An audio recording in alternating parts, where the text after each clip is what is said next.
brevemente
Yeah,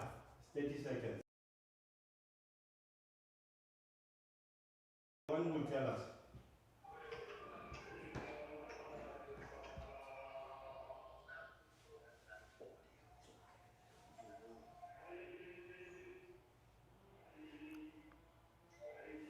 We're just waiting for you. Mupato is singing. I want to stop Mupato. Yes, don't stop them now until you see the pictures. Yeah.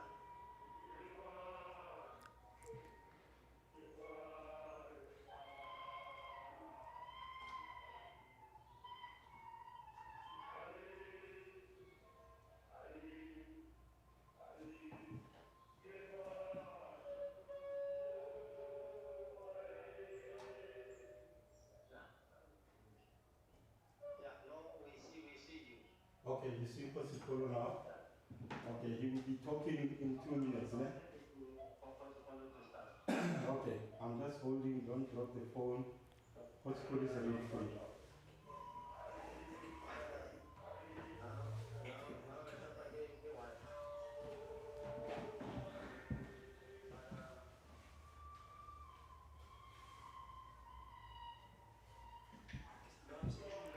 Don't say anything until the Wi-Fi recovers. Oh, okay. Don't say anything until the Wi-Fi recovers. Okay.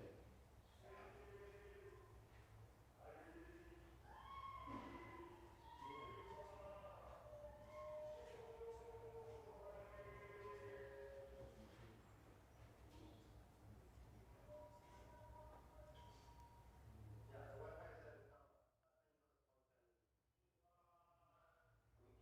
We can hold Mupato now. Can I ask Posipolo to talk? Can you ask for the dog to do silent movement so I can see the movement how he Okay, I'm ready for the movement.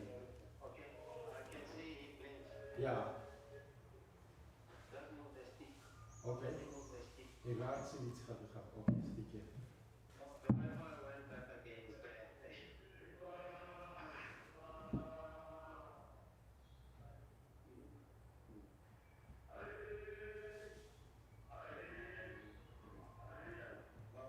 Now we can see him. Okay. Asimulde. Yeah. No. I'm gonna stop the part now. Okay. Yeah. I'm gonna stop my part now. Okay.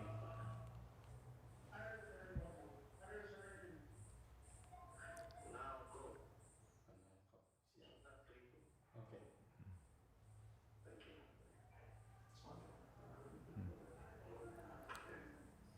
The Wi-Fi is back. Don't drop the phone. Yeah. I'm not going to be for you. Posipolo.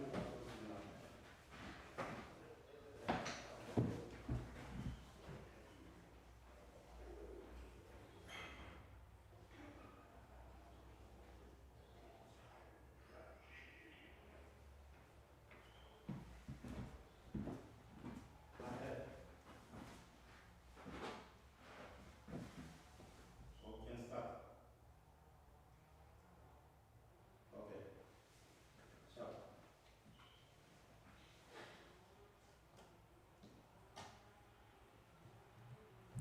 Siribello. Oh, I'm on here.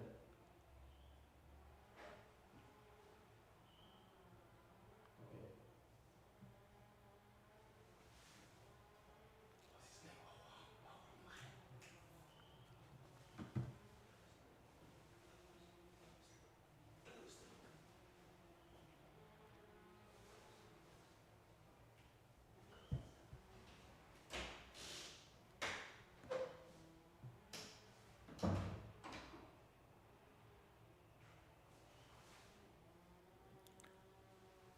Siribello.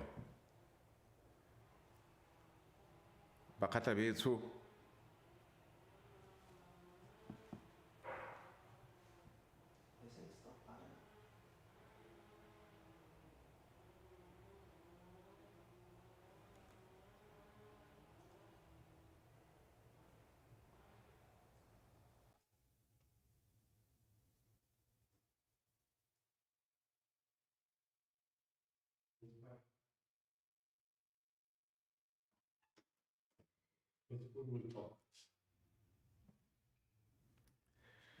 Sedibelo, bakgatla betsho le batswana betsho ba ko Botswana. Bakgatla betsho le batswana betsho ba Northwest South Africa. Ke dumedisitse bakgatla ke re Sedibelo.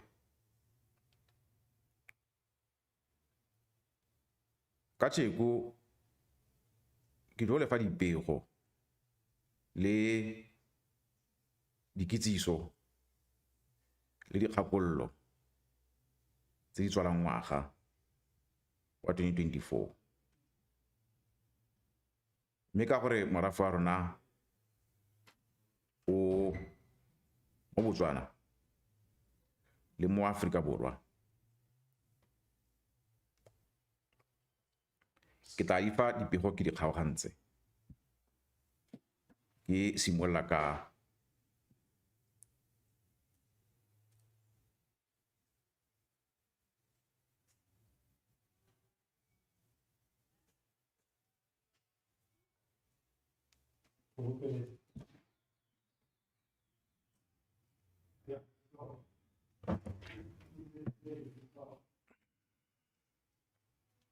all these big guys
bakgatla betsho ba ko Botswana le Batswana betsho ko Botswana le bakgatla betsho ba mo Afrika Borwa le Batswana ba Northwest ke se ke dumedisitse ke re sedibelo le tla re itshwarela bakgatla betsho ka madiadianyana a nneng teng gona nyana ka ntata tsa maranyane mme re ba ka ntse re tla tswalla gona nong jana ka tsheko jaaka ke ne ke tlhalositse kgantelenyana ke tlo lefa dipego le dikitsiso le dikgakololo tse di tswalang ngwaga wa 2024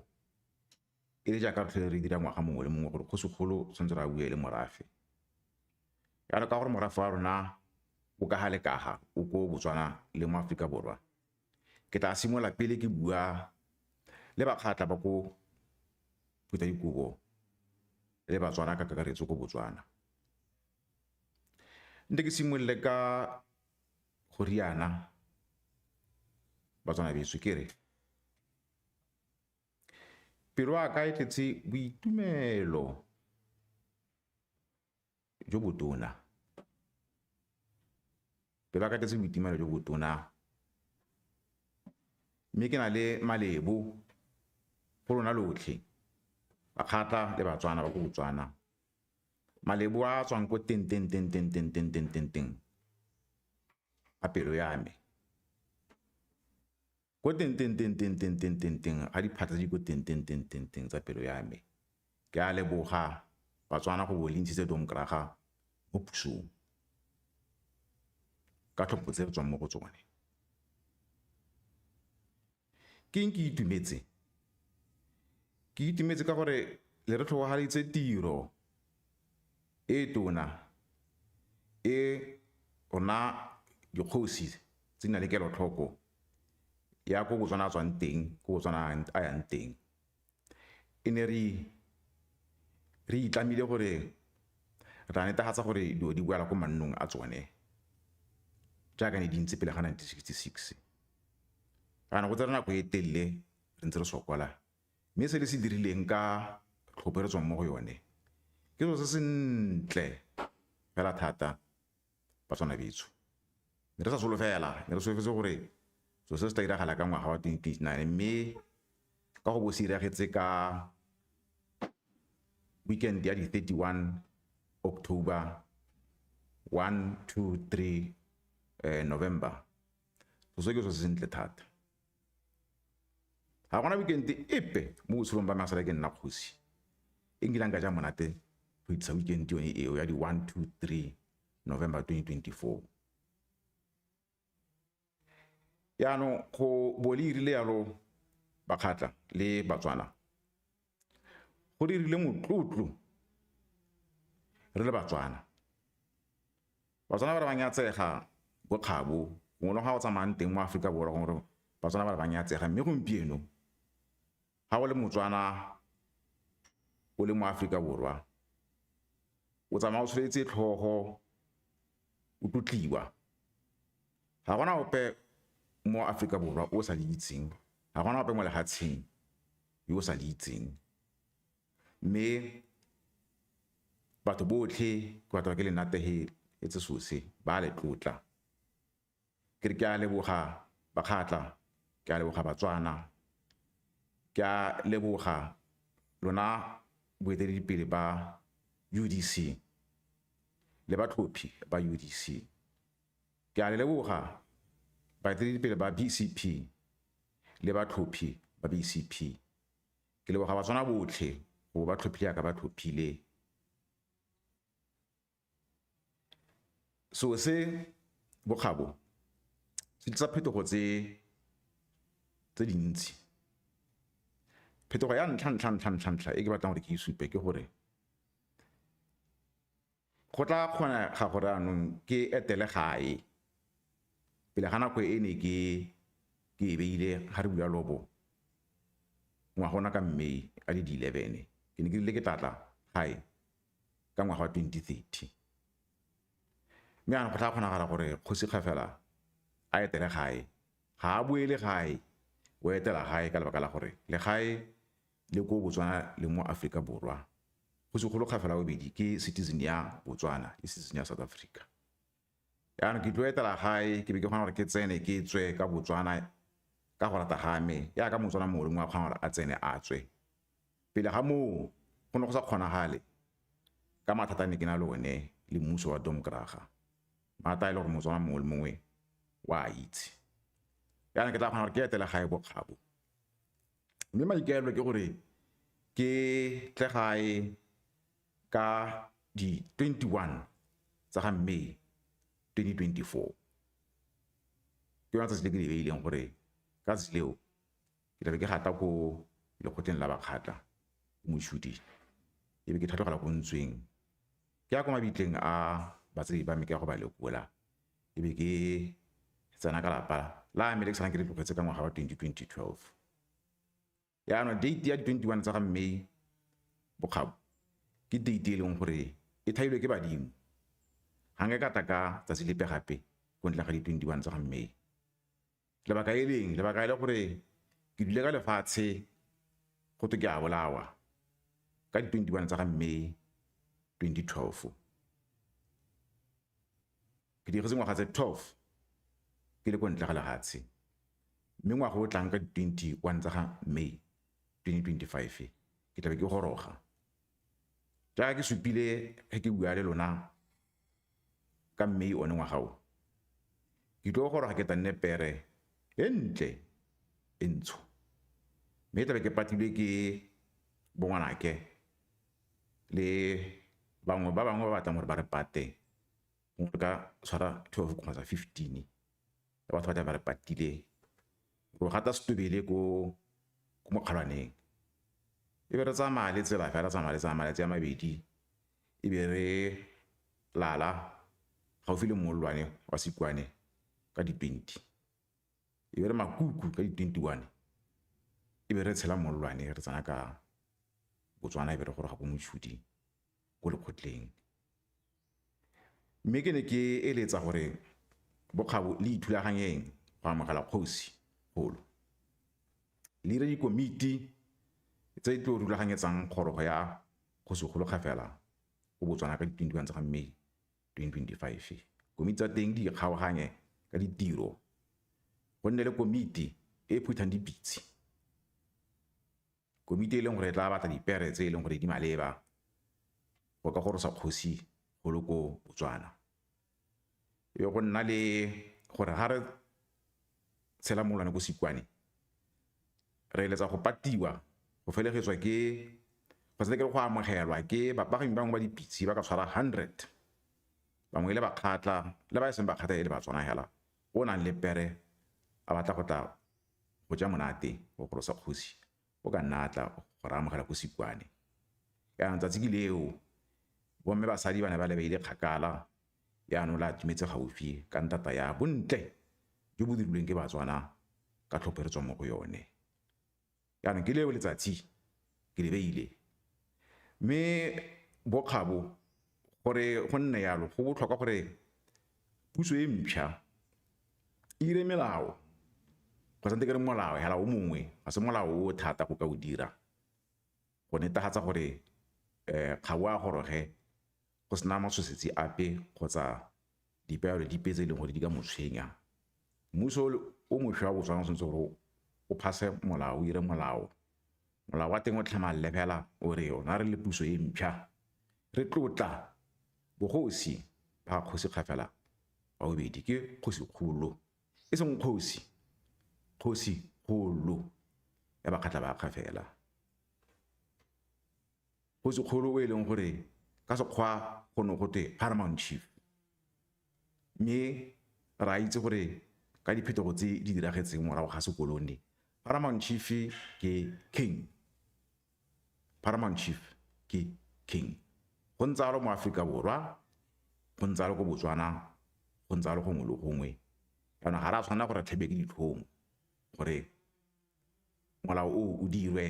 mme o sentse o dirwe gareng ga kgwedi ya ntlha ya 2025 go tsana ka kgwedi ya bone April 2025 gore be ditso nya sengwe le sengwe sa apere tshiamo ga bo a goroga ke kwaletse puso e ntšha lekwalo ke ba supegetsa boitumelo jaaka bo ba dirile bontle jo ba bo dirileng le gore ke a ba kopa gore molao o ba o dire gore o mbuye ditsela tsa gore nka tla gae yana ke sone se tshwanetse re siragale ko Botswana mo Afrika Borwa go na le tsengwe tse gore di iragale ke tla bua ka tsone ga ke hapego ya bagata ba kgafele mo Afrika Borwa mme ha la tota hela ka pono ya me ga bona sepe se se kgoreletse gore ngwa go tlang ka di 21 tsa May 2025 ke be ke gore ga go gae ga go ka nna le sekgoreletsi sepe go a re tla nna 21 tsa May 2026 ga se kgoreletsi ntse se le teng ka 21 tsa May 2026 e tla nna 21 tsa May 2027 ga wa tsa lepe le nka boelang ko Botswana ko ntle ga di 21 tsa May tsatsi leo le thailwe me ga re ke ra le thaisolla ko ntle ga go dira jaaka tshwanetse go dira gale jaanong go na le bontle jo bongwe jo tshwanetseng gore re bolebogele gore bo etla ka ntata ya se le se dirileng ka tlhopho ba gata betso le Batswana betso bontle jwa teng ke gore re nna le sebaka yaanong sa gore re ka dira constitution e mpšha ya Batswana go ne go sa kgonagale gore go ka diragala jalo ka puso ya Tom Kraga mme ke na le tumelo le tshepo e feletseng gore ka puso e mpšha ya ga President Maboko o e leng gore ke human rights lawyer go tla kgonagala gore ne le constitution e mpšha mme constitution ya teng ke na le tumelo ya gore e tla re ha re e dira e tla araba sello sa bakgatla sa lefatshe e tla araba sello sa bakgatla sa lefatshe se e leng gore ona re bakgatla ga re tlo tswa mo sepeleng wa gore re batla lefatshe la rona re batla tshwanno ya rona e tserweng e se ka ga molaong ke se se re se kgama le Tom Kraga ka 1966 ya re mo sepele wa gore re batla lefatshe la rona ga re kitaro wa hapoga rona re le mo one ya la go itlheleng e be tshwanno ya bakgatla if ya bakgatla ka molao mo ka constitution e mpšha ke a itumelo le tshepo e feletseng ya gore go na le gore bakgatla ba re ba tsaya lefatshe la bone ba emela ga thoko gale yaka ne re tlo dira go tla se go nne yalo go ka se go tlhokagala gore go nne yalo ra nna ga ba tsebe re bua e be bakgatla ba fiwa se leng sa bone gore ka mantswe a mangwe re o boela ko ditafoleng tsa February 1966 re boela ko ditafoleng tsa February 1966 re ba ka diphoso tseo tse di diragetseng ka February 1966 tse le itseng le Batswana le bakgatla gore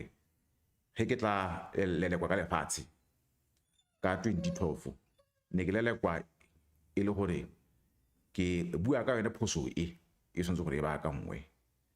yaanong ke a dumela gore e tla ba ka ngwa phoso eo noga e boela ka tshega letlapa ga bo e na le kgolosego ya gore e tsamaye tsela ya yone noga e boela ka tshega letlapa ga bo e tla tsamaya tsela ya yone noga e boela ka tshega letlapa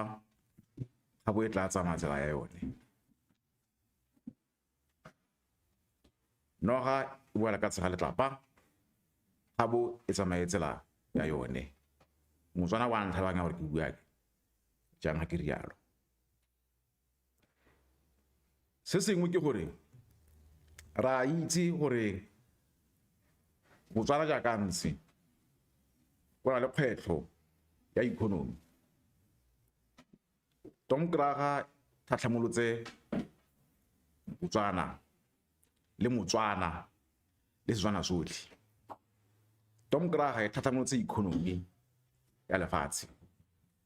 yaanong puso e ntšha e na le kgwetlho e seng kana ka sepe ya gore ya ge Botswana sešwa, mme ke kwaletse president le puso e ntšha ke ba ga tshepo ya gore ke le kgosigolo kgafela wa bobedi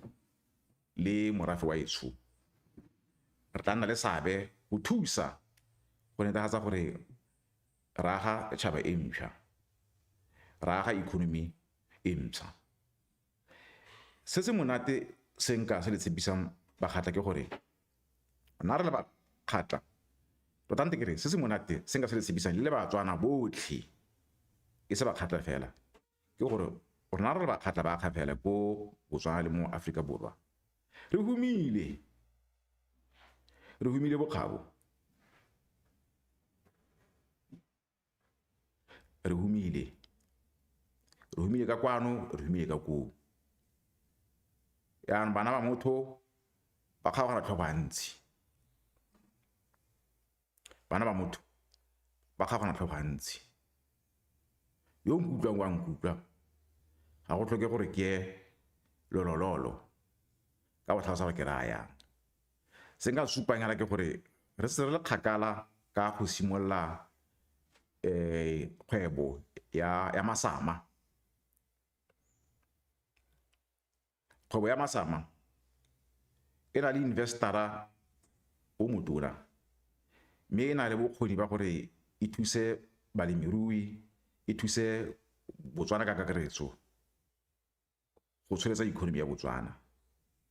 Go ne go le madiadia ka puso ya Dom Graga ka gore ba ne ba lwantsha, mme ke na le tshepo ya gore ka puso e mpšha madiadia otlhe a gore masama a eme ka dinao a tla fela, e be nna tiro ya ntlha e leng gore ka yone re tla tsholetsa economy ya Botswana. Sa bobedi ya ka le itse bokgabo re na le ditswammung ka kwano tse di batlwang ke lefatshe lotlhe. Ga ke re lefatshe lotlhe ga ke re Afrika Borwa, ke ra lefatshe lotlhe ya ka le lekgoloko yana. Ditswammung tsa rona Bakgatla betsho di humile hela thata, bana ba motho ba kgaogana tlhogo ya ntsi. Ge ne le gore la go wela mo lemenyeng ka ntata ya gore economy ya rona e phutlhame, di itse gore papa o teng, bana ba motho ba kgaogana tlhogo ntsi. Yaanong e ntse alo bokgabo e ntse alo Batswana ke emetse hela gore lona yaanong le ithulaganye puso e ntšha e phase melao e leng gore e maleba, lona e be le phutha dipitse tsa me nna ka di 18 tsa ga May 2025 le ke gata setobele. Yaanong nte kere mo pegong e ke hang Batswana ba go Botswana, Bakgatla ba go Botswana, ke ema foo ka lefoko le ke reng ke a leboga Bakgatla, ke a leboga Batswana, ke tla kgona gore ke tle gae ngwaga o tlang, ke tle go lekola mabitla a batsadi ba me. Nte ke fete ke bua yaanong le Bakgatla ba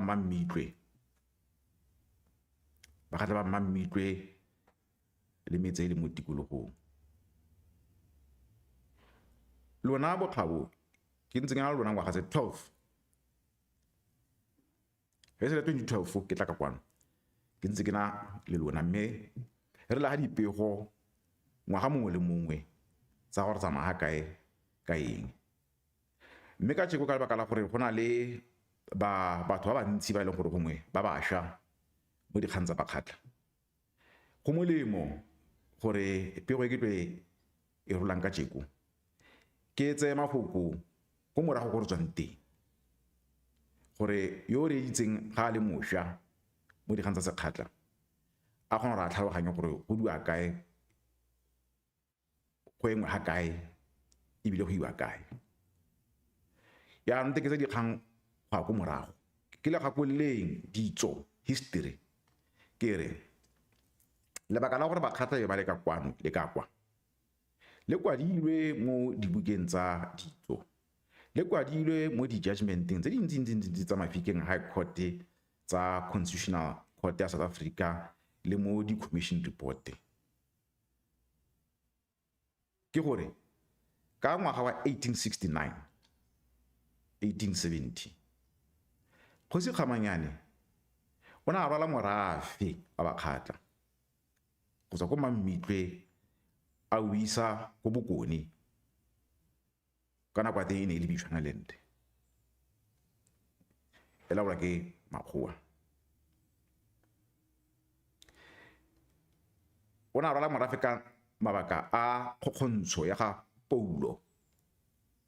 Kruger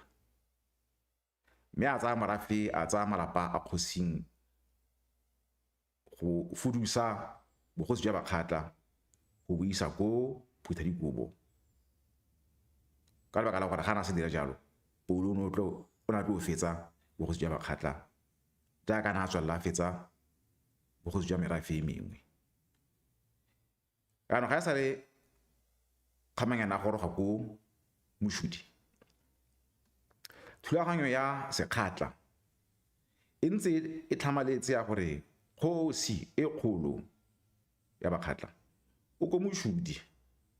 mme o busa morafe wa gagwe ko Mammitlwe ka go roma yo a mo romang a mo supa e le kgosi o tla busang Bakgatla ba kgapela mo moruleng mo South Africa. E ne le Kgosi Kgamanyane go tswa foo a tlhatlhama ke Kgosi Lentswe wa ntlha a roma wa mo romang ga ta Kgosi Molefi a roma wa mo romang ga ta Kgosi Lentswe wa bobedi e le ra go kgapela 2 a roma wa mo romang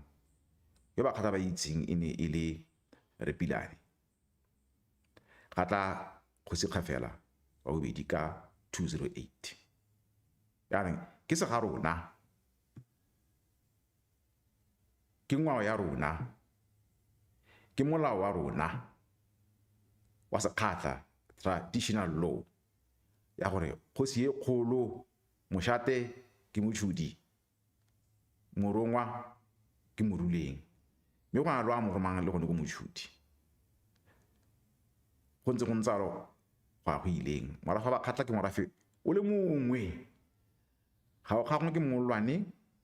ga o kgangwe ke melao ya mahatshe a mabedi ebile ga o kgangwe ke ope o na le keletso ya gore o ka kgaganya morafe o ka mabaka a ka tswang ana lene lone. Yaanong go ntsalo bokgabo ke ditso tse ne ke batla gore ke di dingathele gore ke eng morafe wa rona o le ka kwa le ka kwano le gore ke eng kgosi o leng ka kwano e le morongwa. Yaanong Kgosi Kgafela wa bobedi o tlhomilwe mo setilong sa bogosi ka September 20, 208 ke apesitswe nkwe ya Sekgatla tsatsi le penne borangwane botlhe ba re tla buang ka bone ga ntse re fa dipego ba le teng mo dinepeng tsa tsatsi leo ba kgosing ba le teng botlhe ka tsatsi leo mme morago ga ke bewa mo setilong Bakgatla ke thua le dikgwetlho tse di tswang ko Moruleng ke ne ka etelwa ke lekoko la banna ba Bakgatla ba etetswe pele ke monna Mokgata Bidu ya Segale Pilane ba nketetse ka 208 ba tla ka ngongoro a bone e le gore kgosi yo o beilweng ke Kgosi Lentswe ntate e le Kgosi Pilane ka nako ya teng ba ne ba lla ba re wa senya ene le traditional council ya gagwe ya nako eo ba senya ba utswetsa morafe ba tlhakatlhakanya morafe gore ka sekgwa o kana gate maladministration bana ba tlile go lekgotleng ko Moshudi kwa mme ra ba amogela ra ba utlwa pila ra ba tshepisa gore nako e tla ya gore ke tle ko Mammitlwe ke tle go ba thusa mathata a ne ba lla ka one ka gore bana ba supa gore ga gona ope gape o ka rarabolla mathata a ba kgatla mo moruleng ko ntleng ga kgosigolo ke na ka ba tshepisa gore ke tlatla go nagana le tiegonyana ya gore ke goroge ba kgatla tiego ya ngwaga tse 4 mme tiego e ne e tsalwa ke ditiro tse di ntebagane ko Botswana go Moshudi tse ne ke tshepisitse morafe ge ke bewa mo setilong gore ke tla di dira ya ka le itse bo kgabo ga ise ke go nne le nako ya tšhaile e rile fela ge ke sena go bewa mo setilong ke gare botsa mephato e mene ra lose mephato e mene mophato wa Madisa Kgosi mophato wa Madibelankwe mophato wa Matsosa Kgabo mophato wa Matotla Kgosi mme e ntse le mo tirong ya rona ne ra tsosolotsa ngwao ya rona ya lekgotla gore morafe o boele ko setsong sa bone sa gore go na le lekgotla dikgang tsa rona di buela mo lekgotleng sengwe sa rona se rabola mo lekgotleng ne re tshwara diphuthego tsa kgotla ko Moshudi re tshwara diphuthego tsa kgotla mo metseng yotlhe go tsososa ngwao ya lekgotla le go ruta bakgatla gore dilo di segile fa kae ka 1966 mme go tshwanetse go diragale eng gore di baakangwe e ne se sepe se se motlhofo e ne tiriwa hela e bokete le gone e le borai bo e leng gore go bohelong go heletse le gore ano ke tswa ka lefatshe ya re gore tsere ngwaga tse 4 re swere ka thata mo tirong eo ka 2012 e ne a nna sone sebaka se ne ke na sone sa gore ke tla kwano bokgabo go tla go le thusa dikgang tsa sello sa lona ge ke goroga ka di 21 tsa ga May 2012 ke gorogile nte ke re ga ke ata ke iphotlhere jaaka mosadi gongwe a tsamaya sa tshola handbag la itse gore mosadi ga a tsamaya sa tshola handbag go lebega jang yana ga ke ata ke a kgama go hela ke dile ke tshotse report e ne e le tlhotlhomiso ya dingongoro tsa morafe gore a mme ke nnete se ba se buang ke sone gore traditional council ya ga Repilane ya senya report eo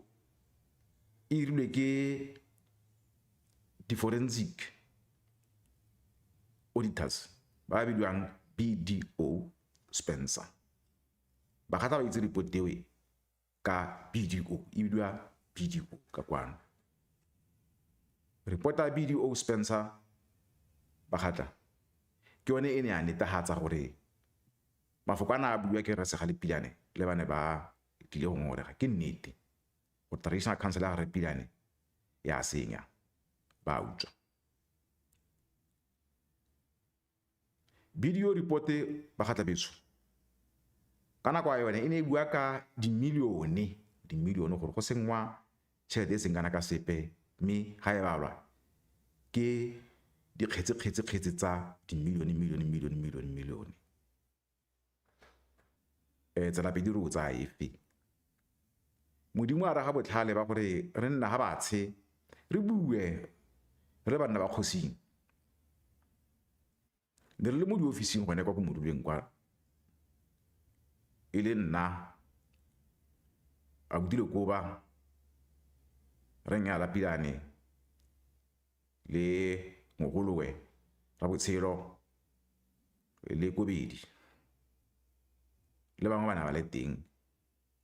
dikgosane di le teng re itsheba gore ya ka go ntse jana go ithweng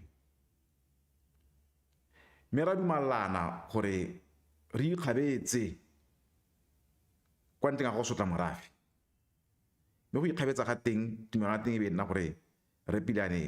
a retire mo setilong sa bogosi a tsamaye a re tlogele re sa re fela malela a gagwe nnete le ge re tswa mo tumalanong eo ke ga ile gore nya re piano kwa lekwalo la gore nya o ithola tiro ka go retire a le nnela ke ntse ke le gone go officing ko ka kwa lekwalo le nna ke amogela retirement a gagwe re dumana gore ha re tswa foo re tla phutha se se ntse re se phuthe ne ra makala morago ga moo bokgabo e le gore yaanong re piane wa herekana o tlhanogela tumalano eo a re o tsetsepela bogosi mme e ne ra ithuta moragonyana fale gore ke ngana a dira jalo o na a tlhalosa ko commissioneng gore bangwe bana ba mo gakolla bangwe ba sepolotiki gore a tsetsepele a se ka a suta ka lebaka la gore a rona sa kgarameditse ditiro dingwe tsa di-deal ke ditumalano tsa ditšhelete kana bangwe ba mapolotiki bana ba ra se ka a suta a nne fela foo mme gone go bokgabo e le yone nako e re simolola re lemoga mathata a matona a re nang le one a ke tla tlhalosang ka botlalo go bohelong ba pego ya me mathata a rona le sepolotiki sa Northwest re na le mathata a matona bakgatlabeso le mmuso wa Northwest le mokgatlho o busang mo Northwest re ithutile ka mathata ao la ntlha bone foo ge re repilane a re wa herekana ra kwala premier wa nako ya teng ka 2012 re mo kopa gore ka gore dumalane re le basimane ba kgosing re kopa gore a kgagole certificate sa ga repilane ka gore ke puso e ntshang certificate go sa le gore bogosi ke certificate bogosi ke setso ge setso se re tshwetso ya gore kgosi ke yo ga se yo go fedile se premier a se irang hela ke gore answer certificate a se kgagole answer certificate a se kgagole ke molao o go le mo di-judgmenteng ka maswabi bokgabo e rile ge re kopa premier wa nako a teng gore a dire se dumalaneng e be premier a tlhokomologa tiro ya gagwe ka gore dimalla so e ne sa re pateletsa ba kgata gore re tsene mo di-courteng re ko Mafikeng High Court ra na le di-case ka tshwara tharo e le rona kgathanong le repilane le mmuso wa Northwest tota se ne re se batla e le hela gore ba diragatse molao or ha se tlile kgosi ka maswabi ba puso ke ga ile gore yaanong bokgabo ba nna kgathanong le kgang ya rona ba file dipampiri tsa khote ba re ganetsa mo kganetsong ya bone ba supa gore nya bone e le mmuso wa Northwest kgosi ya ba kgatla ke Pilane nya la Pilane mme ile ga ba mosutisi gore ka bantswa ba hetola se kgatla bana ba bua jo tsi bokgabo ka gore di affidavit tsa bone re ntse di futse bana ba bua jo tsi dingwe di swabisa gore a ke dio tse di ka buang ke puso me ne ra le bone kgantsa rona tsa hela di la pele ga judge president Malio le ene mosabi wa modimo ke ga ile gore yaanong o maketse o swabile ka tsana di bona mo pampiring tsa court a ba tsa tshwetswa gore nya kgantse o tle ka gore ditlhakatlhakane e be ditlhakatlhakanwa ke mafoko a buang ke puso di kgantse di ye go commissioning Judicial Commission of Inquiry di o rarabolwa go ka gore ene le judge ha ka kgona gore a di rarabolle ke 2014 ka nnete e rile ka 2016 ga nna le premier o mosha re Supreme Mahumapelo premier o mosha a re utlwa a tsenya commission e ne e simotse bidwa Maluleka Judicial Commission of Inquiry be hela ile baloyi Judicial Commission of Inquiry ka lebaka la gore ra Maluleka ona a tlhokagala mme di terms of reference tsa commission ga baloyi ba kgatlabetso e ne le di terms of reference tse e leng gore di gogola ebile di akaretsa matshwenyego otlhe a bakgatla gore matshwenyego otlhe a bakgatla a rarabololwe ka khomišene. A ke matshwenyego a lebaganeng le bogosi le dikgang tsa bogosi kgotsa ke matshwenyego a lebaganeng le tshenyo, tsotlhe di beilwe pele ga khomišene gore e di rarabololwe. Mme mongwe le mongwe o ne a lalediwa bokgabo, motswana mongwe le mongwe, mokgatla mongwe le mongwe, moAforika Borwa mongwe le mongwe o ne a lalediwa gore ga a na le lefoko lepe seabe sepe sa batlang gore a se beye pele ga khomišene a tle a tlo ipuelela ka molomo wa gagwe, a ba a nna foo gore a botse dipotso ke khomišene le ba batlang gore ba mmotse dipotso, le ena a botse dipotso ba batlang gore ba botse dipotso. Ya ka le itse bokgabo ke ne ke le mosupi wa ntlha ko khomišene eo, ke ntse setilo se se bollo seo dikgwedi di ka tshwara bosupa. Ke botswa dipotso ke khomišene, ke botswa dipotso ke Merafe Ramono, diagente tsa gagwe, ke botswa dipotso ke diagente tsa gareng ya Lapilane, ke botswa dipotso ke diagente tsa Legal Resource Center Lamosa, ke botswa dipotso ke molong wa tla mpotsa dipotso. Mokgatla mongwe le mongwe o na a eletsa go ka mpotsa dipotso ka bosupi jwa ka, o na a na le sebaka sa gore o ka tla a mpotsa dipotso. Ene ra le yone khomišene bokgabo go itlheng e be e fela ka 2019. E rile ge e fela khomišene eo e ne ya nna le dikarabo le dikgakololo tse e leng gore nna ka tebo ya me le tebo ya ope le ope o itseng dikgang tsa sekgatlha ne di rarabolla mathata otlhe a kgatleng jaaka ke ne ke a begeletswe yaka a itshupile mo BDO report. Mme nngwe ya dikgakololo tse khomišene e di ntshitseng mo go Premier go santse ke re nngwe ya diphitlhelelo dio tse khomišene e ne ya di fitlhelela ke gore sa ntlha ke nnete Traditional Council ya Repilane ba senyetsa morafe ba kgatla ba kgafela ke sa ntse gore khomišene e se supile. Mme anong tšhelete e ne e supiwa e utswiwa kgotsa e sa dirisiwe sentle e ne e tlhatlogile go tswa go ele ya BDO ya dimilione, gompieno go ne go buiwa ka di-billion, billions and billions of rand tsa madi a bakgatla a utswiwang. Ya ke supa ka BDO 2012 ne re bua dimilione, ka baloi ka 2019 e ne re bua dibilione. Mme nako yotlhe gare ga BDO le baloi puso e ntse e le teng bakgatla, puso e ntse ya amogetse dingongoro tsa rona go tswa ko morafeng go tswa ko nna ke le kgosi kgolo a bone gore ba emise Repilane go senyetsa morafe, mme puso e itlhokomolosa sello sa bakgatla. Khomišene ya baloi e supile gore go a sengwa e be supa gore puso ya Northwest ba itlhokomolositse tiro ya bone e kwadilwe mo molaong mo di-statutes tsa South Africa gore ntswa molao o tlhamaletse gore ba tshwanetse gore ba okamele di-Traditional Council, ba tsenye leitlho mo dikgang tsa tshenyo mo di-Traditional Council. Ga ba dire jalo, mme se ba se dirang ke go sireletsa boatla bo. Dikgato tsa teng di supile ka botlalo gore kgato ya ntlha ke gore ba Premier a tsenya administratora, a appointa administratora o tla tsang thata tsotlhe tsa Traditional Council e boatla e. A tsa dithata tsa Traditional Council mabapi le dithoto tsa morafe, mabapi le kgang tsa tshenyo, a tsenye kgang tseo tsa tshenyo mo tseleng administrator. Mme administrator a patwe ke forensic investigation e leng gore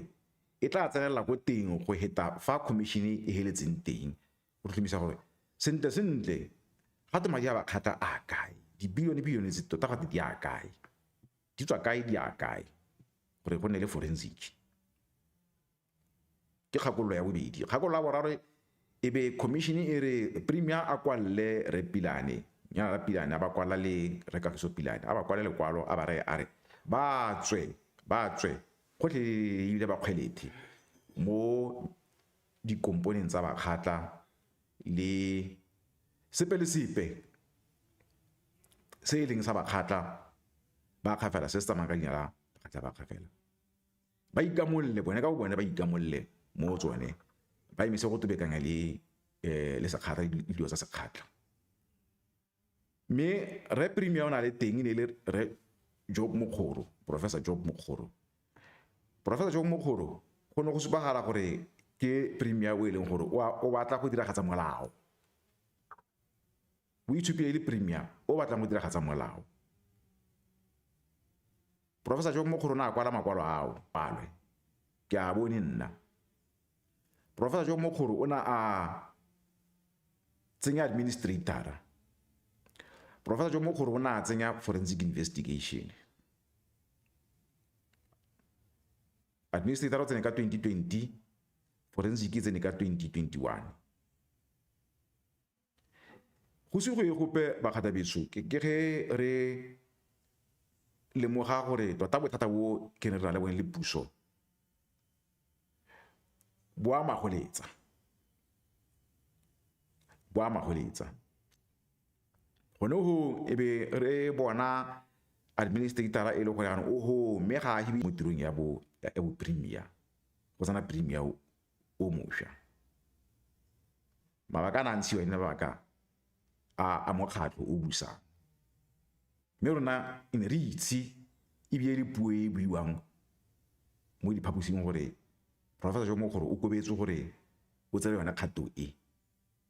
mmuso o ntse o sa batleng gore e tsewe ebe gone go bokgabo tsela e tsana mo nageng ka administrator le forensic le traditional council e le gore administrator ga a thuse ka sepe forensic ga e thuse ka sepe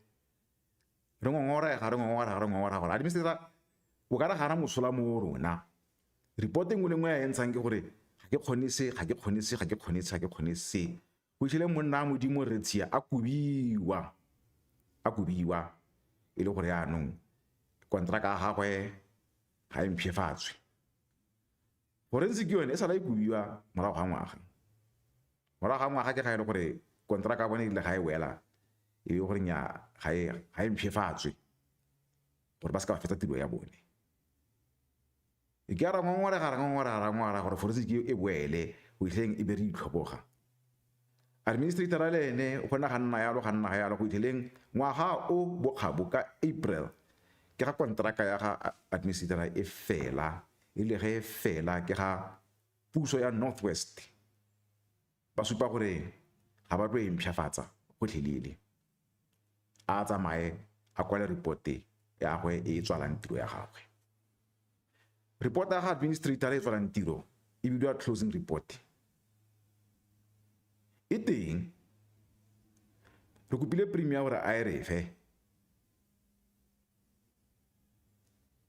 premier ga isa e re fe re kopile premier gore a e anamise le setšhaba mo go teng publicizing mo gazeteng jaaka go ne go publicizewa commission report premier ga isa e re jalo mme rona re bone ka lebaka la gore e tshotswe ke mapodisi e tshotswe ke di-Hawks mo dithelebishone tsa bone tse ke tla buang ka tsone ge ke digela pego ya ka jeko reporta ga administratora e tswalang tiro ya gagwe Kgatlhabetso ya supa gore o na sa fiwe maatla a go ka dira tiro ya gagwe le gore ga isa a wetse tiro ya gagwe gotlhelele tota ka boammaaruri ke gore ga isa e tiro ya gagwe ka lebaka la gore puso e ne mo kgaola maoto mo kgaola mabogo go ka dira tiro ya gagwe mafoko a ke a re boelang a Bakgatla ke nnete a mo reporteng closing report ya ga administrator e tshotsweng ke mapodisi ya ka re bua yana ga gona administrator ga gona forensic investigation ga gona implementation ya balo e report e Professor Job Mokgoro a e signetseng ka 2019 gore o tlo implementa Baloyi report ka lebaka la gore e rarabolla mathata a sekgatla ge Baloyi report implementiwa sello sotlhe sa bakgatla se tla be se rarabologe ke tlatse foo ke re nngwe ya tiro tsa ga administrator tsana a di segetswe gore a di dire ke Baloyi report ke gore o tshwanetse a thuse traditional council ya bakgatla gore e nne le maatla go ka dira tiro ya yone botoka gonne ka nako ya traditional council ya gareng ya Lapilane gore ka mantswe a mangwe go the capacitating the traditional council ke sengwe sa administrator a tshwanetse a se dire go lebeletse gore dikgwebo tsa bakgatla khumo ya bakgatla ditiro tsa bakgatla ke dilo tse leng gore di na le marara di na le boteng jwa tsone jo go batlang boitsanape jwa ditšhelete boitsanape jwa business boteng jo go batlang gore batho ba ba lebaganeng le khumo e ntseng jaana e bana le bokgoni jwa go ka e tsamaisa ka ha molaong go ka e tsamaisa ka ha morafo batlang ka teng ya ne le tiro ya administrator gore a thuse traditional council o ka dira yalo yaanong o ile re tsie o ile bakgatla itseng seo yaanong e re tsie ga ile yana go sena le forensic investigation potso ke gore ke mogolo ofe ke botsadi bofe bo botsang boikarabelo jwa morwalo o no rwesitswe administrator ke mang go phatla bakgatla nte ke re go ne go le phatla e leng gore e tsalwa ke mmuso wa Northwest phatla e leng gore e dirwa ka bomo gonneng ge go na le phatla go raya gore tshenyo e ka nna ya tswelela administrator o tsamaya jaana bakgatla a butse didokete tsa tshenyo ko Hawks administrator o tsamaya yana a le gare ga ditsheko ko high court ko Gauteng ko high court ko Mafikeng ditsheko tse dingwe gore di ama lona bakgatla di ama dithoto tsa rona bakgatla administrator o na le ka go di sireletsa yana o kubia yana ha tsamaya yana gona le go ile mo di casing tseo gona le phatla mo doketeng ya go Hawks ebe di case tsa go Hawks di ema dintsi di eme go itlheleng nna ke le kgosi go lo khafela ke tsa matsapa gore yaanong ke nna yaanong ke tla nnang mo phatleng ya administrator ke nna ke tla nnang complainant mo doketeng tseo mme ka nnete bakgatla ke ne ka kopana le mapodisi ba tshwere dikgang tsa sekgatla tse di tswang mo tshenyong e supiwang mo BDO tse di tswang mo tshenyong e supiwang mo Baloyi report tse di tswang mo tshenyong e supiwang mo forensic report e leng gore le ga ya sa felela forensic report le ga ya sa felela kana ke ra forensic e tsentsweng ke Professor Job Mokgoro le ga ya sa felela forensic eo ya supa gore go a sengwa mme ha re leng teng go ka sekisiwa batho ba ka tshwara ba ka sekisiwa yaanong complainant ka gore la administrator e rile ha tswa e go yaanong e nna ke tsana go ke kopane le mapodisi Hawks ke dirile di statements di tlhokagalang doketa rona bakgatla nkare e wetse mo tseleng ebile e feletse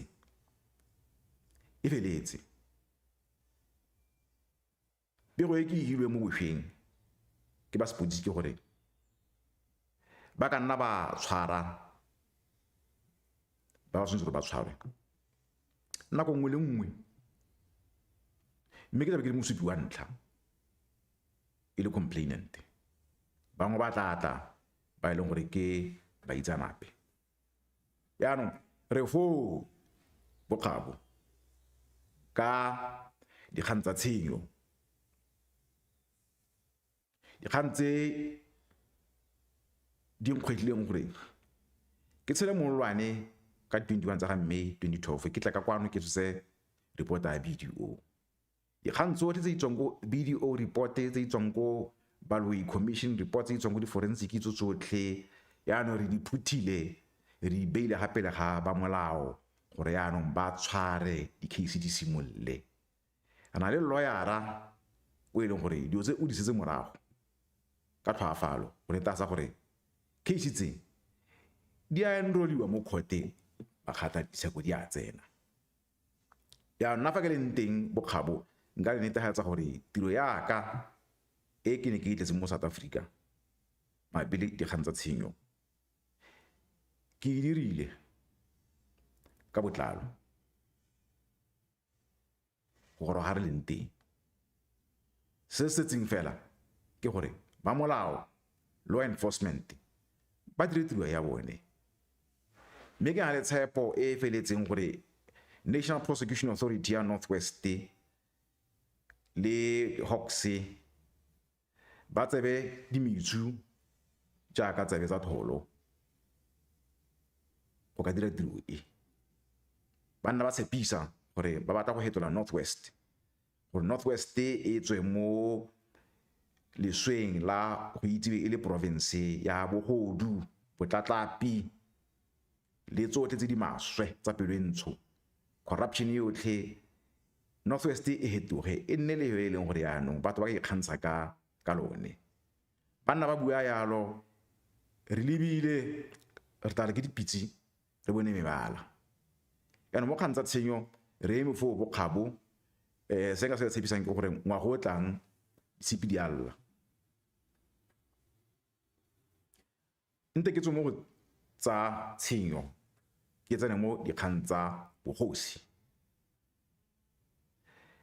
Baloyi report e tsenetse ko teng bokgabo e bua ka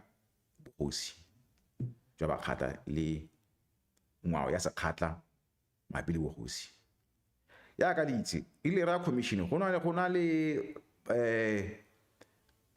Bakgatla ba South Africa ba le foko gate ba ipelaetse nna ne ke sa di itse ke di utlwile ke ra botshelo ba ipelaetse go ne go na le ba ipelaetse bo re merafe Ramono ba re bone ke bone dikgosi ba tla bogosi ya Bakgatla go na le ba bangwe le bone bo reng ya lapiane ba ne ba tla go commission gore ba bua gore morafe o kgaogane o bone ke bone tshoso e rweleng ya morafe ka kwano mme commission eo Bakgatla report a teng e tlhaose pila gore di mafoko ga se boammaruri morafe wa Bakgatla ba kgafela ga wa kgaogana ke morafe o le one o mongwe o na le kgosi e le nngwe e aparang nkwe e le nngwe o ka tsheko e leng kgosi kgafela wa bobedi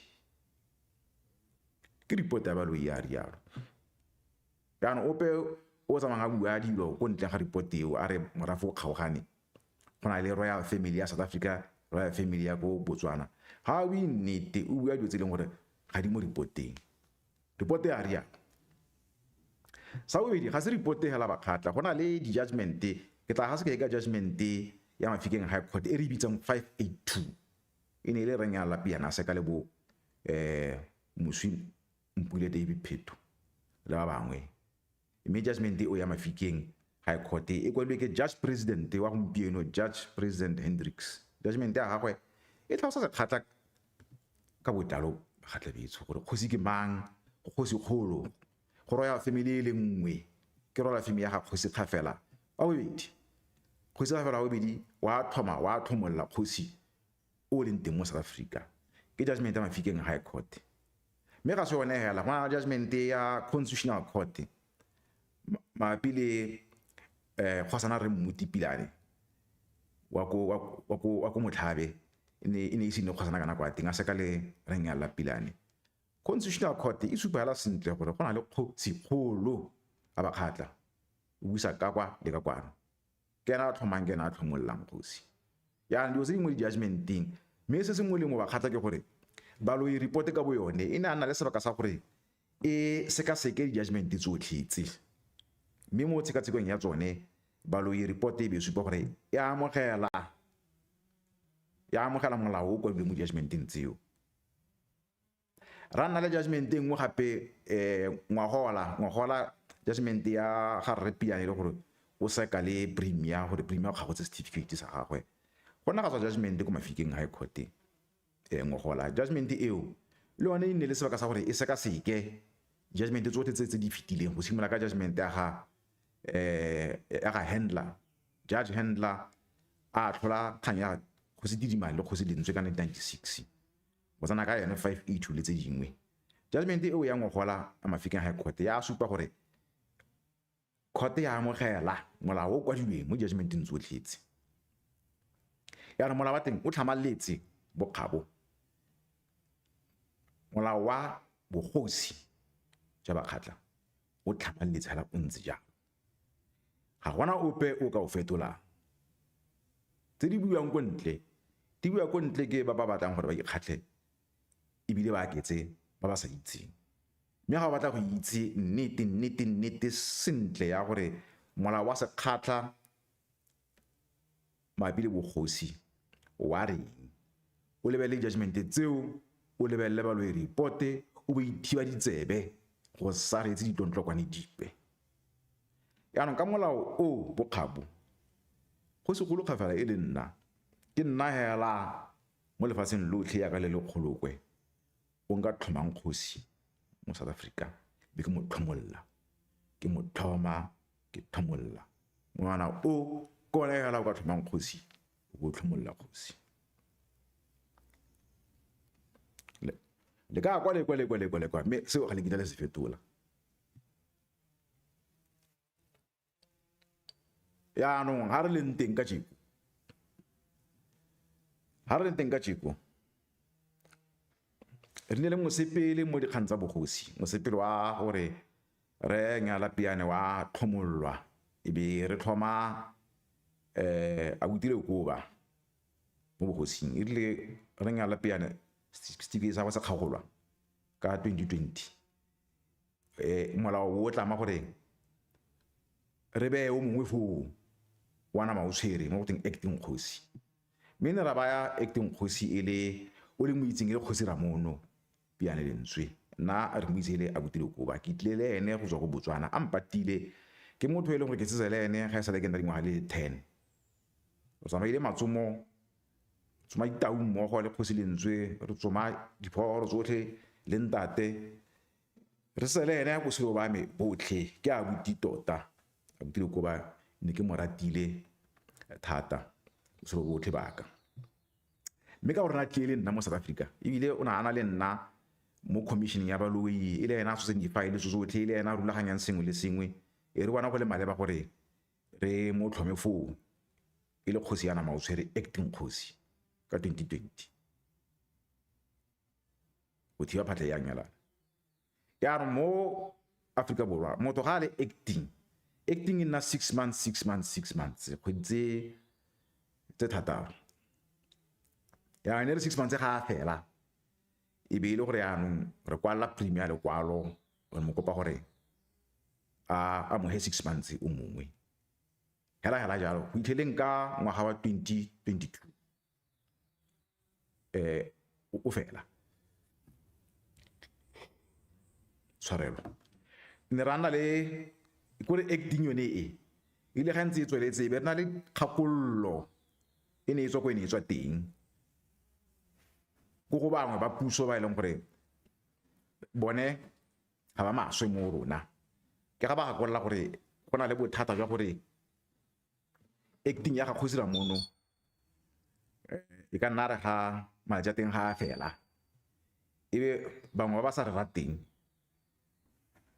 ba gana go mo ha extension ente ke be yalo gore go na le matshosetse ya gore bangwe ba batla go busetsa nyala mo setibeng sa bogosi go mo ha certificate seo sa bo acting gore ba busetsa dio go ditswang teng pele ga job mo kgoro a ire ga se nne sa bolo go se kopa ra se dire mme ka lebaka leo e be le gore yanong re ha Kgosi Ramono ka nako a teng certificate sa gore yanong ga se le acting ke substantive kgosi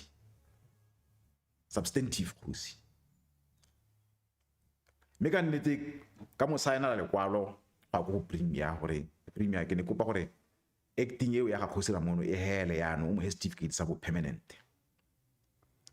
substantive mme premier wa nako ya teng ne le premier re Bushimape a re utlwa certificate seo a se ntsha ga sena go se ntsha e le gore yaanong bothata bo a simologa e rile hela Kgosi Ramono Abuti Lekoba certificate seo sa substantive a sa re tla e be yaanong nka bo re tla o le mo ene anong a tswa go ntle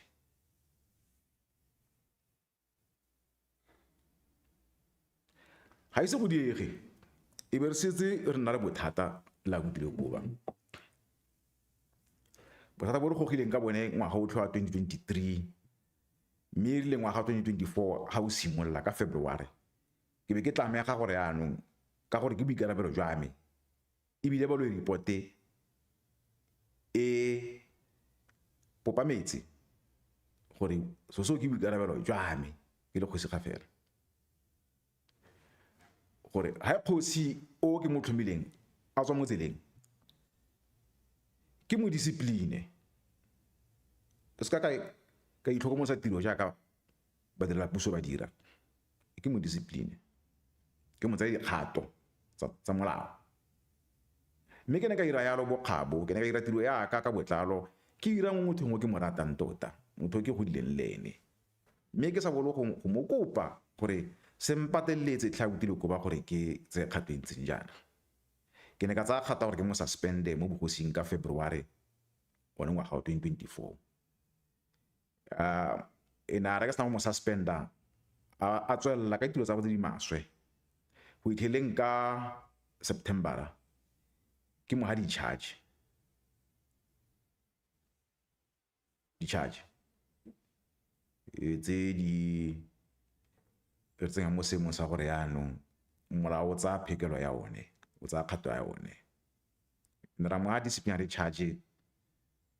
sentle e be re kopana gore etsa kgang ya gagwe ya disciplinary charges gone ka September ha ka tla go ipuella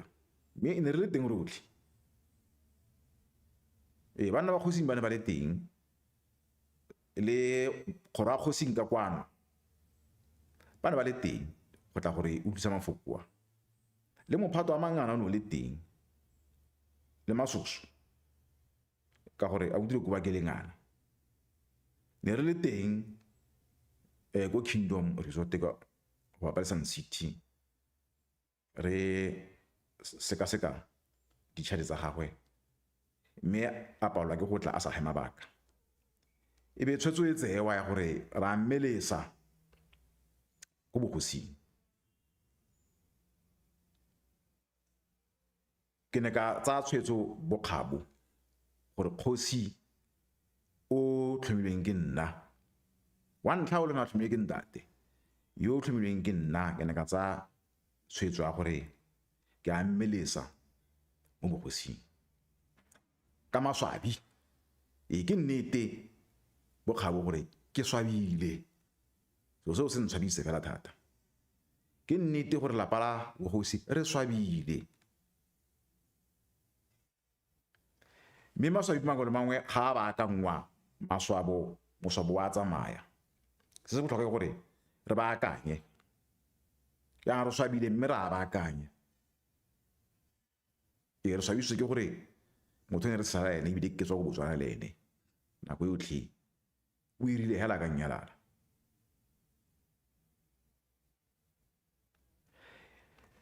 ya no ra ba akanye bokgabo re mmelesitse mme mo go mmeleseng jana go swantse o rano re supe kgosi o mo tlhatlhamang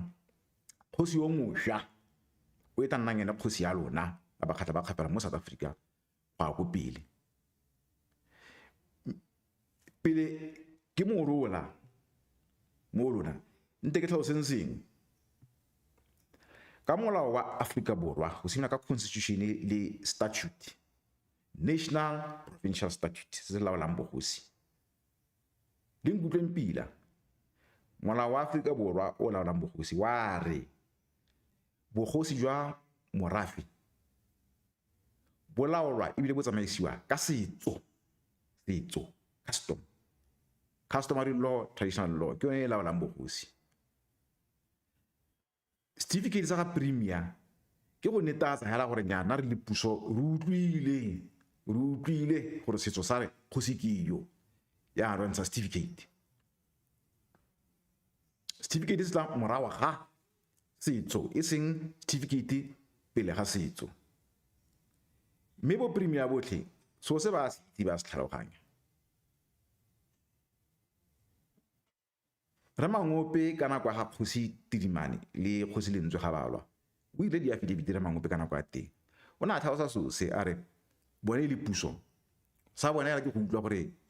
monga mafoko a reng e ne le kgosi Lentswe ka nako ya teng e ba dira se monga mafoko a reng se dira gape. Premier gompieno premier re Lazarus Mokgosi le a re kopane ka June le ena na bua bona mafoko a gore nya bone e le puso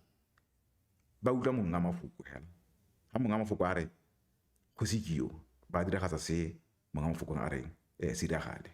ka ke mmoleletse gore kganya ya rena go gosie ra e seka sentse ile ka ha teng bana e sentse ile ya lapa ya ka mola gore jo tse di ba ka mola pempile ke mola o ntse a lo paska ba ja betsega certificate ga se bogosi ke setso ha ke supa kgosi ka tshikwana ha ke bo mosupa go tswa ka tshiko ke ene kgosi ya lona ba khatla le traditional council ya gagwe 60% e ka mola wa certificate ga traditional council e kgagwa ka tsela go na le 60% e supiwa ke kgosi o e leng chairman wa traditional council ha wana traditional council se chairman le gona gona chairman o ka skinga e le kgosi chairman wa traditional council ke kgosi batho ba ipitsa traditional council ba khata gongwe ba sna kgosi ha gare ga bone wa setso ba la ketsa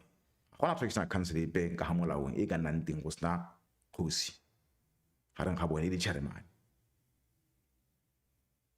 ya no a butile go ba re mmelesisa sa fele kgosi ya ba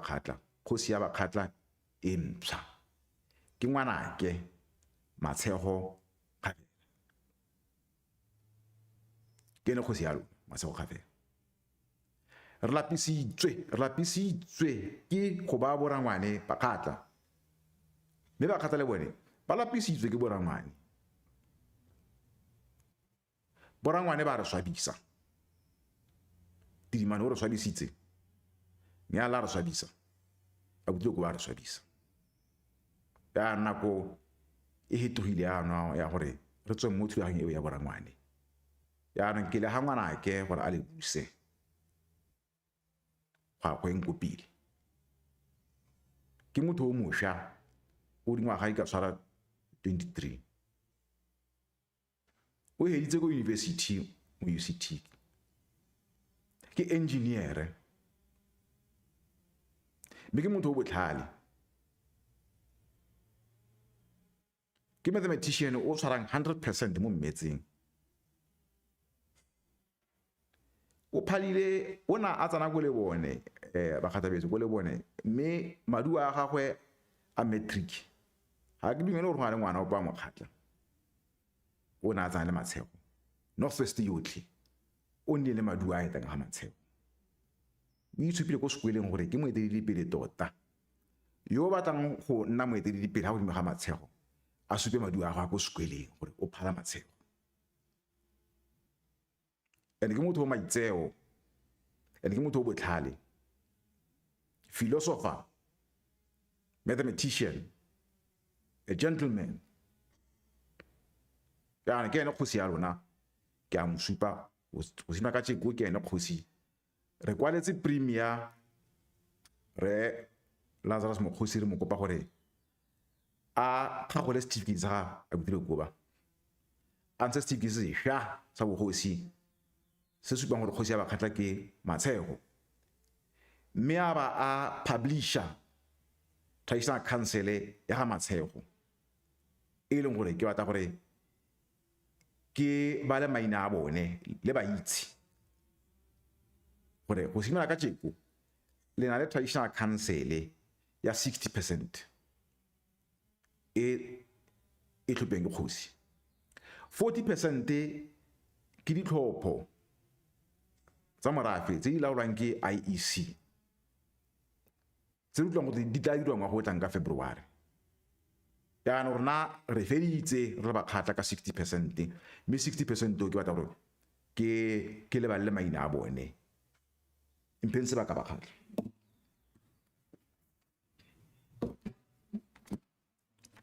Maina a bone ke a latela.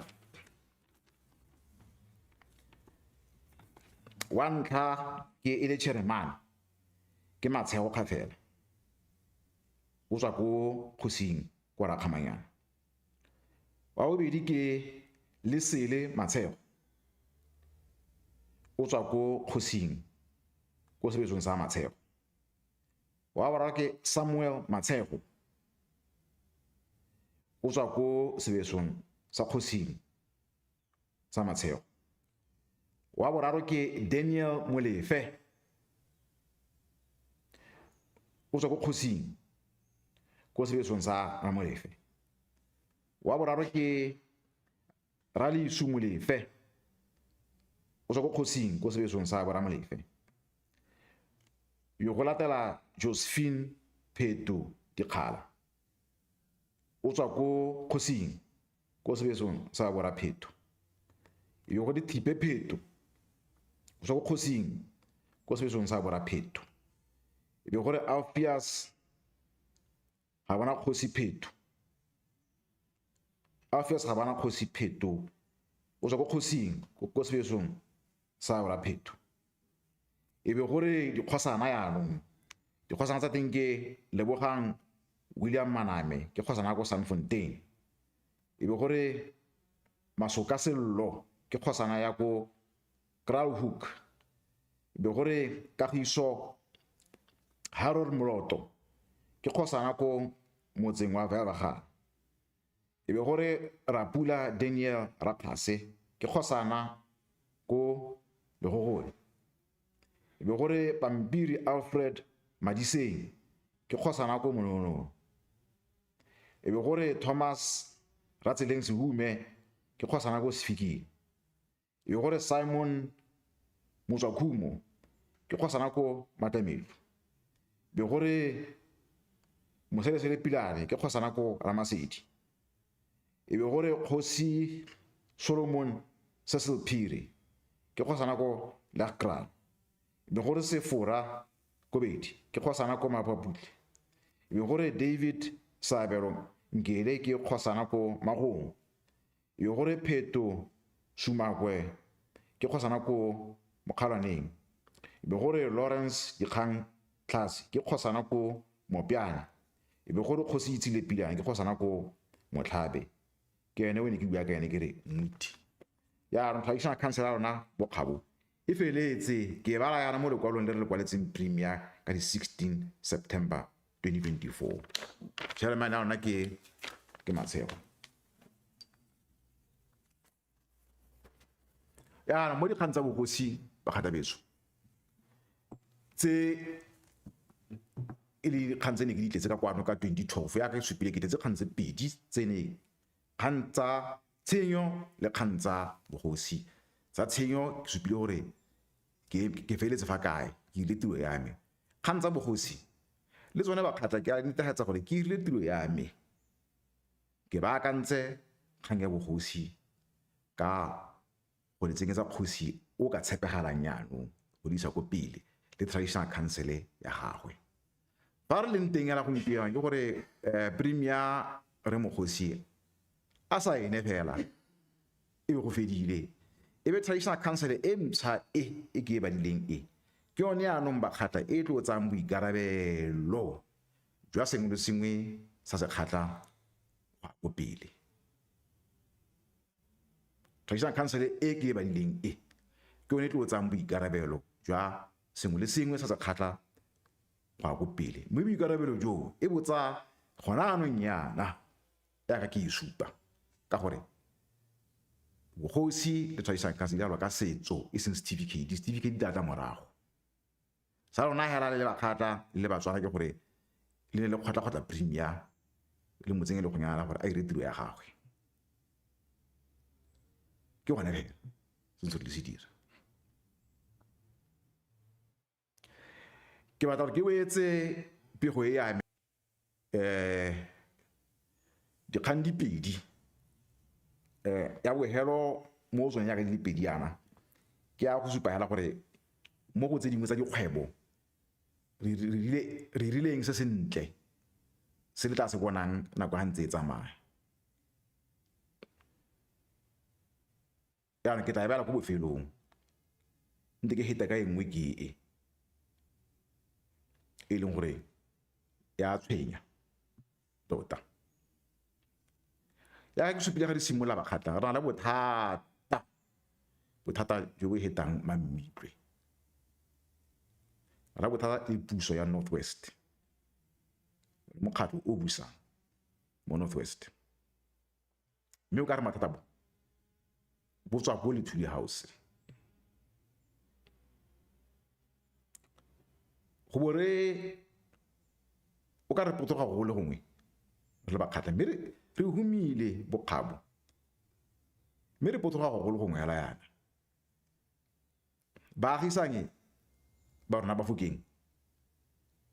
banna ba bega gore bone ba tsweletse jang rona ga re kgone go bega tswelelo epe mme re ntse re humile yana lebaka ke gore mokgatlo o busang le Northwest gore menta Northwest ba tsentse letsogo mo go tebekanyeng bogosi ya bakgatla mo go sengetseng morago ya bakgatla mo go netatseng gore tlhakatlhakang ya tswelela yaanong so se bokgabo tshwanetse se le bokhutlhong re lapile tshwanetse re se fetse se se swabisang ka kgang e bakgatla se se swabisang ke ese ntate Kgosi Lentswe ba bobedi le mme Masingweng ga sa le 1973 ba tswa kwa America bana ba sikara mokgatlo wa African National Congress le mekgatlo e mengwe ya ba la kgololosego mo Southern Africa ba sikere mo magetleng ke so se le gore sa itsewi ke bagolo ba mekgatlo gore Kgosi Lentswe o na tlhokometse ma-comrade ko Motšhudi o na sa ba kolopele ko Dukwi o na ba tlhokometse ko Motšhudi bangwe a ba swabile mo dikolong e le matitšhara bangwe a ba swamile ko di-brigades bangwe a ba swamile mo team ya go ya bolo Motšhudi Rovers re gola so se re se itse gore Kgosi Lentswe o itamile go utlwa o thusa mokgatlo a ba tlhokomela ditlhoboro tsa bone ne di gorogala ko Ntsweng le ko Mfetledi ke yana na mogara ditlhoboro tsa bone a di fetisa ka nako tse di fetisiwa ba itse kganye former president Thabo Mbeki wa tla go ika yone gore Kgosi Lentswe ga ene se ka ene nka ba nna kgolosego le na le yone mo South Africa gongwe le sa ifitlhella go tlhelile maswabi bokgabo ke gore e re Kgosi Lentswe a irile bontle bo e be gore mokgatlo o busang wa gana le ka tse kontse wa gana go amogela bontle bo jwa Kgosi Lentswe mo go teng acknowledgement mme go ntleng ga go gana e be le gore yaanong ba sotla bana ba Kgosi Lentswe nna ke gore ga kwano ke ne ke tsa gore ka gore so se sa itse gore ntate o na dirang ke tla nna le kamogelo e ntle mme ga ke amogele se ga bontle bakgatla betso mokgatlo o busang go na le gore o supe bontle bo ra rona a botrileng bana ba sotla bana ba Kgosi Lentswe ba re sutile thata bakgatla go simela ka 2012 go tsena gompieno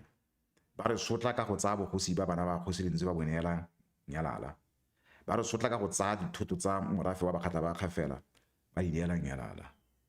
le gompieno go ntse jalo re nyala o thata ka mokgatlo o busang go le di court order ya ntlha ke court order ya di 3 o ka re ke di 3 tsa ga September 2020 ka mafikeng court order e le ya administrator le premier wa nako a teng e le gore court order ya re nyala a nele kgosi le administrator office le thoto tsa morafe mme bile gape a se ka a thuya le tiro ya ga kgosi le administrator a tswe gotlhelele mo thotong tsa morafe ke court order e teng gone go e re nyala a tswe mo diofising tsa morafe a di nele kgosi le administrator September 2020 re mo ngwageng wa bo 4 ba khatla nyala o ntsotse diofisi tsa morafe o ntsotse thoto tsa morafe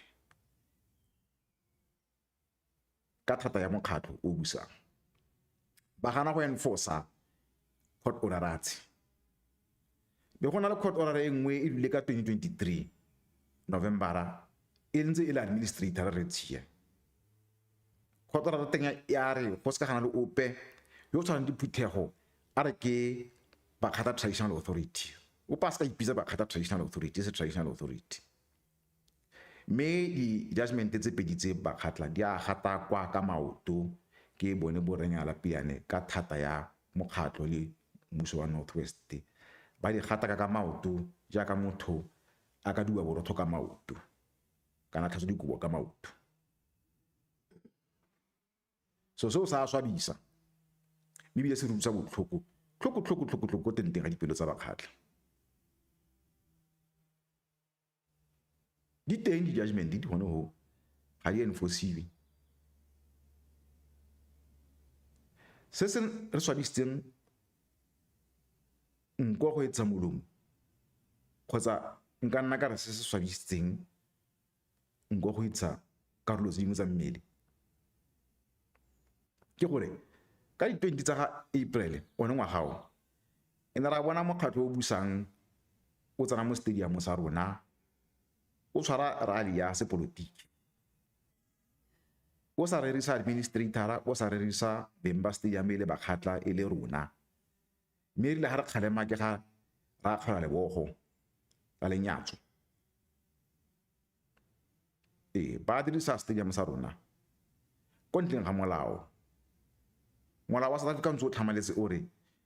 thoto ya morafe ga ya tshwana go dirisetswa sepolotiki sepe ne ra bona ba dirisa stadium sa rona re paola ke go tshwara phuthego mo stadium sa rona ya ka ne re ba suitetse kone go stadium ne re tshwere phuthego go se fikile ya batho wa ba suitela go stadium ba go latela go se fikile go kgoreletsa tiro ya rona go se fikile ne re bona makhanselara a mokgatlo o busang ebile ba apere seaparo sa mokgatlo o busang ba re thibela go se fikile ba go tsa mello mo di gating makhanselara a mokgatlo o busang re tsie pele ga a tsamaya bokgawa pele ga a tsamaya o mpoleletse gore o kwaletse bommeyara a ba bolela ka makhanselara a mokgatlo o busang gore makhanselara a tshwenya dikgosana mo metseng ya bone dikgosana di alla kgosana go Sanfontein ya alla kgosana ya kwa ya alla ka makhanselara a mokgatlo o busang gore ba kgoreletsa ka dio tse Bakgatla betso di a re swabisa tota di rutsa bo tlhoko ebile di a re swabisa mme ka gore matata a rona le mmuso wa Northwest a ha le nteng re mo thulaganya gore yaanong re kope Tautona President Ramaphosa gore a kwa tshereganye na le tshepo a gore mo nakong e sa iseng pelo go ngotla re bitse be re nna ba tshwere mmontsha dikgante tsa gore Bakgatla ga ba itumele ka sele ya mme go ntse yalo le ka jeko a ka ntse re bua yana go na le ba direla puso go COGTA ba ileng gore ba tlhakatlhakanya tota bokgapo ba tlhakatlhakanya ba gana go buisa administrator ba gana go buisa forensic re pataditse gore re tsenye case e bidiwa Mandema se ka ka sekgowa ko gore go tewa kgang e leng gore o pateletsa puso gore ba dire tiro ya bone ya molao yaanong gore go na le gore batho ba dire tiro ya bone jaaka baloi e rile ba e dire baloi report re ba e dire ba ntse ba gana mo go re tsenya mo sengwe sa gore yana re pateletsa gore re tsenye case ko Mafikeng High Court go ba pateletsa gore ba busetse administratora go ba pateletsa gore ba busetse forensic go ba pateletsa gore ba tlotle bogosi jwa bakgata ke di order tse re di batlang ko court ka mandamus re ba hile mandamus eo ka May re betse gore e tla tsena ka September one ngwaga o di 19 le ga re bua ka jekwana bakgata ga ise ba file sepe go tlhalosa gore ke mba gana go busetsa administrator gore ke mba gana go busetsa forensic ba faetse notice ya la go nya ba batla gore ba oppose mme ga ra botsa gore ke le batla go oppose le oppose eng le ganetsana le eng ga ba kgone go bua gore ba ganetsana le eng ba batla gore tlhakatlhakanya kgatleng e tswelle go sena administrator go sena forensic go sena kgosi kgolo ya ke sone se ba se dirang ba dira puso ba go khokta ba go ile lekwalo ba re Nyala Pilane le bo segale ba ka nna ba former traditional council Nyala ntse se kgosi gore mo boemo jwa administrator ba re kubile administrator mme mo boemo jwa administrator re segale Pilane le bo Nyala bo Kagiso ba ka nna ba former traditional council ba kgatla gore ka mantswe a mangwe go dirulla sotlhe se ba loine ile siragale ke bona bothata bo re botshwereng bo kereng bo heta mammitlwe gantsa se kgatang ka le se bolo fela bogologolo ba kgatla bogologolo ra re le nteng ka tshotlego le kutlo botlhoko ka lebaka la mmuso wa Northwest le mokgatlo o busang Secretary General wa one a le go pele ka go direla lenyatso le go tlhotlheletsa ntwa go kgosing a ya go diofising tsa morafe after a re nya bo re Pilane ke bone dikgosi tsa bakgatla a ya go stadium sa morafe ka ena April a bua a re bo re Pilane ke bone dikgosi tsa morafe a hetola bogosi jwa morafe jwa bakgatla gore a re bogosi jwa morafe ba bakgatla ke ba bo re Pilane a tlhokomologa di-judgment tsotlhe tse ntse ke di supa a tlhokomologa baloi mme le batho ba e leng gore ke bona ba laolang puso yaanong dilo tse ntseng jaana bokgabo di a swabisa ya ke supa re heletsa gore nyaanong mafoko otlhe a ra go ba gape le ga presidente go bona gore o ka arabola ka tsela ntseng jang presidente wa pele re Jacob Zuma sa re kopa go mmona ka dikgantse go supala ga ganne gore bona kwa gompieno ke gona re mo kopang ka tlhwa ga tsana premier Nono Maloi yaanong ke premier Lazarus Mokgosi kgantsa ba kgatla ga dira rabolwe ka baka la goreng phatlha e ya tlhakatlhakanyo ke gona go jiwang teng phatlha e ya tlhakatlhakanyo ke gona go jiwang teng phatlha e ya tlhakatlhakanyo ke gona go jiwang teng ya go se go fele ka gore se sa feleng sa tlhola ka go lona ba kgatla go le banni ba baagi ba Northwest gongwe le tlana le botlhale jo Batswana ba nneng le bone ngwaga o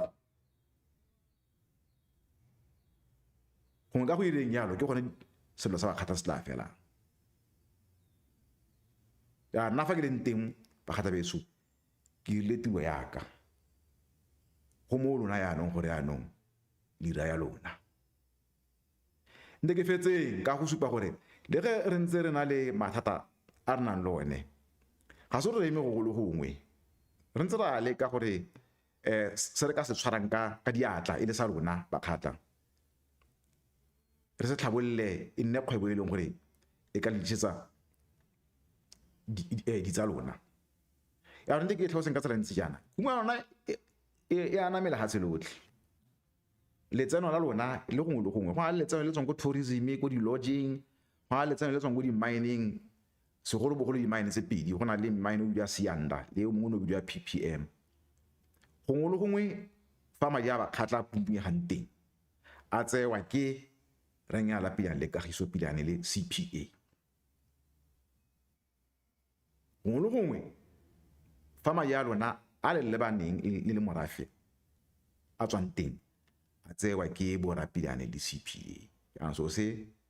re tlo se fetsa mme re ntse re motseng ya gore re se fetse go a tsengwe tse re di dirang ka thoto ya lona ka thata le buitsana ba di-consultant re fitlheletse gore ra le plus di ka tshwara 13 tse dingwe di mo kgateng tse dingwe ntle ga kgatleng tse e leng gore na di license tsa tsone tsa